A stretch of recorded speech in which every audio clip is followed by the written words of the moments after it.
Hello friends, welcome to Spectrum Career Point. Friends, आज से हम क्लास 7 की कंप्यूटर का ये सीरीज स्टार्ट करने जा रहे हैं। बुक का नाम है आपकी जेन स्मार्ट कंप्यूटर्स और पब्लिकेशन का नाम है होली फेथ। तो जिन भी बच्चों के स्कूल में ये बुक, इस पब्लिकेशन की बुक लगती है, वो इस सीरीज को फॉलो कर सकते हैं। तो आज हम इस बुक का चैप्टर नंबर 1 पढ़ेंगे और इसको समझेंगे। तो चलिए स्टार्ट करते हैं। लेसन का नाम है कंप्यूटर जनरेशन। तो आपके लेसन का नाम है computer generation. There are 3 generation living in my house. My generation my brothers and sister, father generation his brother and sisters, grandfathers generation his brother and sister, people born in same era and called people of same generation. Similarly, computers that came into existence in the same era are called the computers of same generation. जो भी people same era में born होते हैं वो same generation के कहलाते हैं। उसी तरीके से कंप्यूटर में भी है, जो भी कंप्यूटर सेम एरा में एग्जिस्टेंस में आते हैं वो सेम जनरेशन के कंप्यूटर माने जाते हैं। नेक्स्ट देखते हैं डेवलपमेंट ऑफ इलेक्ट्रॉनिक्स। इलेक्ट्रॉनिक्स का डेवलपमेंट कैसे हुआ।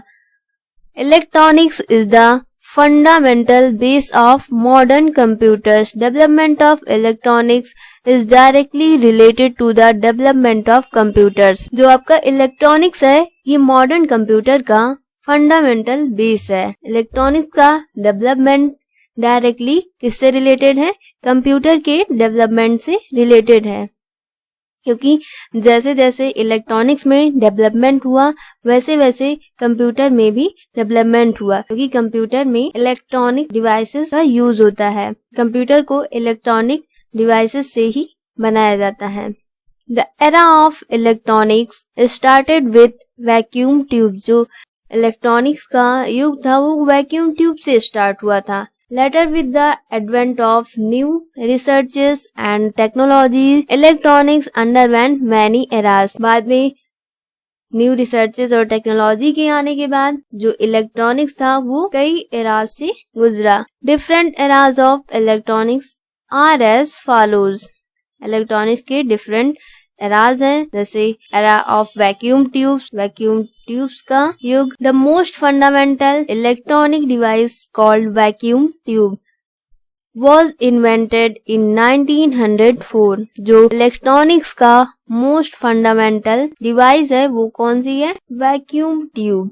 इसका इन्वेंशन कब हुआ था? 1904। वैक्यूम ट्यूब का इन्वेंशन कब हुआ था? 1904। It was used in all the electronic equipment. जो भी इलेक्ट्रॉनिक इक्विपमेंट होते थे उसमें वैक्यूम ट्यूब का यूज होता था। Earlier computers were made using vacuum tube. पहले के कंप्यूटर होते थे वो वैक्यूम ट्यूब से बनाए जाते थे। नेक्स्ट आता है era of transistor. After vacuum tube came the era of transistor. Transistor was invented in 1947। Vacuum tube के बाद ट्रांजिस्टर का युग आया। ट्रांजिस्टर किस युग में आया? 1947। One transistor was equivalent to many vacuum tubes. और एक ट्रांजिस्टर मैनी वैक्यूम ट्यूब्स के इक्विवेलेंट था। With the advent of transistors all the electronic devices started using transistors. Transistor के आने के बाद जितनी भी इलेक्ट्रॉनिक डिवाइसेस थी सब में ट्रांजिस्टर का यूज होने लगा। After vacuum tubes computer started using transistor. Vacuum tube के बाद कंप्यूटर में भी ट्रांजिस्टर का यूज हुआ। Integrated circuit IC. ट्रांजिस्टर के बाद आईसी का युग आया, तो आईसी देख लेते हैं। After transistor came the era of integrated circuits. Integrated circuits are also called IC in short. Integrated circuit को शॉर्ट में आईसी कहते हैं। IC was invented around 1964। One IC was equivalent to 1000 of transistor. अब जो एक IC थी वो 1000 of transistors की इक्विवेलेंट थी, और यहाँ पे एक ट्रांजिस्टर जो था मैनी वैक्यूम ट्यूब्स के इक्विवेलेंट था। इलेक्ट्रॉनिक का जैसे जैसे डेवलपमेंट हो रहा था वैसे वैसे इलेक्ट्रॉनिक डिवाइसेस में भी चेंजेस हो रहे थे। तो एक ट्रांजिस्टर मैनी वैक्यूम ट्यूब्स के इक्विवेलेंट था और एक आईसी थाउजेंड ऑफ ट्रांजिस्टर के इक्विवेलेंट था। With the advent of IC all the electronic devices started using IC. अब आईसी का एडवेंट हो चुका था तो सभी डिवाइसेस में आईसी का यूज होने लगा। After transistor computer also started using IC. अब ट्रांजिस्टर के बाद कंप्यूटर में भी आईसी का यूज हुआ। नेक्स्ट देखते हैं very large scale integration era, जिसको हम शॉर्ट में VLSI एरा भी कहते हैं। After the invention of ICs, scientists started packing more and more transistors in the same space. Transistor के बाद अब जो साइंटिस्ट लोग थे मोर एंड मोर ट्रांजिस्टर को सेम स्पेस में पैक किया। Now millions of transistor are being packed in a very small chip, और एक स्मॉल चिप में मिलियंस ऑफ ट्रांजिस्टर को पैक किया। This technology is called VLSI technology, और इस टेक्नोलॉजी को क्या कहा गया? VLSI technology. VLSI technology came into existence around 1972। VLSI technology कब आई थी एग्जिस्टेंस में? 1972 में। Modern computers are using VLSI chip in their design, और जो भी मॉडर्न कंप्यूटर्स हैं उनकी डिजाइनिंग में VLSI टेक्नोलॉजी का यूज किया जाता है। जनरेशन ऑफ कंप्यूटर्स, अब देखते हैं हम generation of computer. Computers generation are directly related to the era of electronic development because computers were made using the electronic devices of that era. Computer का जो जनरेशन है वो डायरेक्टली इलेक्ट्रॉनिक्स के development से रिलेटेड है, क्योंकि computers जो थे इलेक्ट्रॉनिक डिवाइसेस से बनाए जाते थे उस एरा में। Following are the generation of computers, जैसे कि फर्स्ट जनरेशन कंप्यूटर्स 1942 टू 1955। जो फर्स्ट जनरेशन के कंप्यूटर थे, first generation computer 1942 to 1955. First generation computers were voluminous in size. They made use of vacuum tubes. ENIAC, ETSEC, UNIVAC are the example of first generation computers. जो first generation के computer थे वो size में voluminous यानी कि बहुत बड़े होते थे। They made use of vacuum tubes, और वो वैक्यूम ट्यूब से बनाया जाता था। जैसे कि एग्जाम्पल में यहाँ दिया गया है ENIAC, ETSEC, UNIVAC, तो ये सारे फर्स्ट जनरेशन के कंप्यूटर्स थे। अब इनके क्या है, कुछ ड्रॉबैक हैं। Following were main drawbacks of first generation computer. जो फर्स्ट जनरेशन कंप्यूटर थे ये देखिए यहाँ पे एक पूरे रूम के साइज के होते थे और ये वैक्यूम ट्यूब से बनाए जाते थे। तो कुछ ड्रॉबैक्स थे फर्स्ट जनरेशन कंप्यूटर में, इनको देख लेते हैं। Their size was very large, जैसा कि आप फिगर में देख सकते हैं, साइज में बहुत बड़े थे। Their speed was very slow, और इनकी स्पीड भी बहुत स्लो थी। They generated lot of heat, ये बहुत ज्यादा हीट भी जनरेट करते थे। Heavy air conditioning was required for them, क्योंकि ये बहुत ज्यादा हीट जनरेट करते थे इसलिए इनको हैवी एयर कंडीशनिंग की जरूरत होती थी। They were not reliable because of the vacuum tubes, और ये रिलायबल भी नहीं थे क्योंकि इसमें वैक्यूम ट्यूब्स का यूज होता था। सेकंड जनरेशन कंप्यूटर 1955 टू 1964, तो ये सेकंड जनरेशन के कंप्यूटर्स हैं, इनको देख लेते हैं। Transistor was a smaller and more reliable substitute of vacuum. Transistor है वैक्यूम ट्यूब का रिलायबल और स्मॉलर सब्स्टिट्यूट था। Although transistor was invented in 1948, transistor का इन्वेंशन कब हुआ था? 1948, but it was used in computers in the year 1958, लेकिन ये कंप्यूटर में कब से यूज होने लगे? 1958 से। It was less expensive and smaller than the smallest vacuum tube. जो smallest vacuum tube थी उससे भी ये स्मॉल थे और लेस एक्सपेंसिव थे. It consumed less power and produce very little heat. ये लेस पावर कंज्यूम करते थे और लिटिल हीट प्रोड्यूस करते थे. Some of the example of second generation computers are UNIVAC third, CDC 1400 series, Honeywell etcetera. तो ये हैं सेकेंड जनरेशन कंप्यूटर्स के example. UNIVAC third, CDC 1400 series, Honeywell. तो ये सारे सेकेंड जनरेशन कंप्यूटर्स के एग्जाम्पल हैं. Following were the characteristic of second generation computers. तो सेकेंड जनरेशन कंप्यूटर्स के क्या कैरेक्टरिस्टिक्स हैं देख लेते हैं. They were smaller than the first generation computers. तो ये फर्स्ट जनरेशन कंप्यूटर्स स्मॉल थे. They were faster than the first generation computers. और फर्स्ट जनरेशन कंप्यूटर्स से फास्टर भी थे. They produce less heat produce करते थे. They were more reliable और reliable भी ज्यादा थे. लर्न मोड में क्या है देख लेते हैं. The second generation computers were the first computer that stored in instruction in their memory. जो सेकेंड जनरेशन कंप्यूटर थे इंस्ट्रक्शन को उनकी मेमोरी में स्टोर किया गया.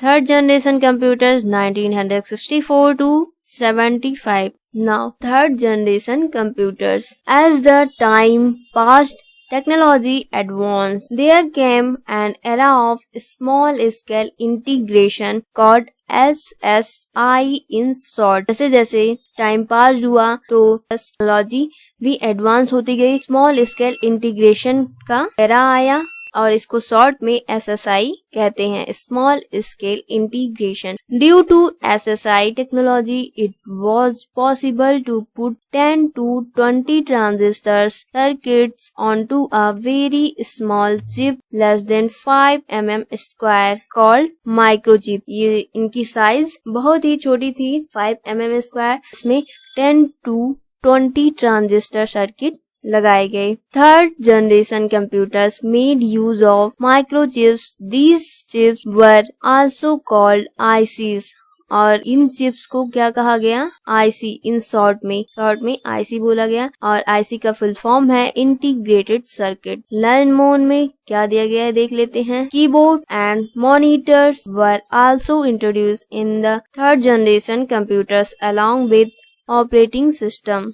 ऑपरेटिंग सिस्टम के साथ कीबोर्ड और मॉनिटर्स भी थर्ड जनरेशन कंप्यूटर्स में इंट्रोड्यूस हुए. Operating and IC was capable of holding many transistors, hence third generation computers were smaller in size and faster in speed. तो जो IC थी उसमें मैनी ट्रांजिस्टर को होल्ड करने की कैपेबिलिटी थी. तो थर्ड जनरेशन कंप्यूटर साइज में भी स्मॉल थे और स्पीड में भी फास्ट थे. Few popular third generation computers are IBM 360 series, 370 series, Univac, Hog 9000 series, etc. Some of them are still in use. तो ये सब भी यूज में आए. तो ये थर्ड जनरेशन कंप्यूटर्स. नेक्स्ट देखते हैं फोर्थ जनरेशन कंप्यूटर्स. 1975 ऑनवर्ड. तो ये कब आए? 1975 के onward. As the time was passing by, electronic scientists were working towards miniaturization of circuit. They were aiming to put more and more transistor circuit into same or less space. तो जो electronic scientist थे वो circuit को miniaturisation मतलब circuit को छोटा करने ऐसा एम कर रहे थे कि ट्रांजिस्टर को सेम और लेस स्पेस में ज्यादा से ज्यादा ट्रांजिस्टर को रख सकें. सेम और लेस स्पेस में उन्होंने कई सारे ट्रांजिस्टर को रखा. As the time was passing, जैसे जैसे समय बीता, electronic scientist were working towards miniaturisation of circuit. तो सर्किट को छोटा करने के लिए वर्क कर रहे थे जो इलेक्ट्रॉनिक साइंटिस्ट थे. They were aiming put more and more transistor circuit into same और लेस स्पेस. उनका एम क्या था? More and more transistor circuit को एक स्मॉल और सेम स्पेस में ज्यादा से ज्यादा ट्रांजिस्टर को रख सके। After small scale integration technology there came a new technology called medium scale integration technology. तो SSI के बाद MSI टेक्नोलॉजी आई। MSI का फुल फॉर्म है medium scale technology. In MSI technology it was possible to put 100 of transistor into a single chip. तो MSI technology में 100 of transistor को एक स्मॉल चिप में रख सकते थे। अर्लियर फोर्थ जनरेशन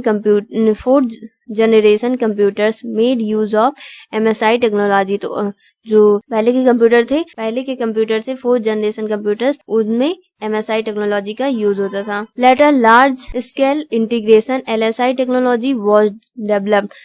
बाद में लार्ज स्केल LSI टेक्नोलॉजी भी डेवलप्ड हुई which was able to put around 30,000 transistor circuit into a single chip। तो एक सिंगल चिप में 30,000 ट्रांजिस्टर को रख सकते थे। After LSI came the era of VLSI scale integration. तो LSI के बाद VLSI टेक्नोलॉजी एग्जिस्टेंस में आई। VLSI technology has put millions of transistor into a single chip. और VLSI टेक्नोलॉजी में मिलियंस ऑफ ट्रांजिस्टर को एक स्मॉल चिप में रख सकते थे। These days computers are making use of VLSI technology। computers that we are using today are fourth generation computers। तो जो भी आज हम लोग कंप्यूटर यूज करते हैं वो फोर्थ जनरेशन कंप्यूटर्स हैं। Other words you can say that fourth generation computers are the computer that make use of VLSI technology.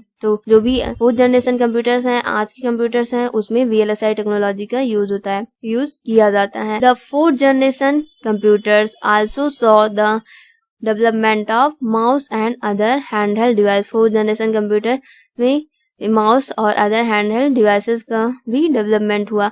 Following are few famous fourth generation computers. तो ये है fourth generation computer, desktop computer, laptop computers, tablet computers, palmtop computers. तो ये सारे हैं fourth generation computers. देखते हैं fifth generation computers future में जो आने वाले हैं। Fifth generation computers are not yet fully ready. जो फिफ्थ जनरेशन कंप्यूटर्स हैं अभी फुली रेडी नहीं है। They are still in the development की फेज में है। These computers are dreams of Japanese scientist. ये जापानीज साइंटिस्ट की ड्रीम्स हैं। They started working in this direction many years ago। उन्होंने many years ago इस डायरेक्शन में वर्क करना स्टार्ट किया है। Although modern computers are very powerful and fast but they lack thinking power। आज के कंप्यूटर्स काफी फास्ट हैं और पावरफुल हैं, लेकिन जो मॉडर्न कंप्यूटर्स हैं वो बहुत ही पावरफुल हैं, फास्ट हैं, but they lack thinking power. उनकी थिंकिंग पावर लैक है। Fifth generation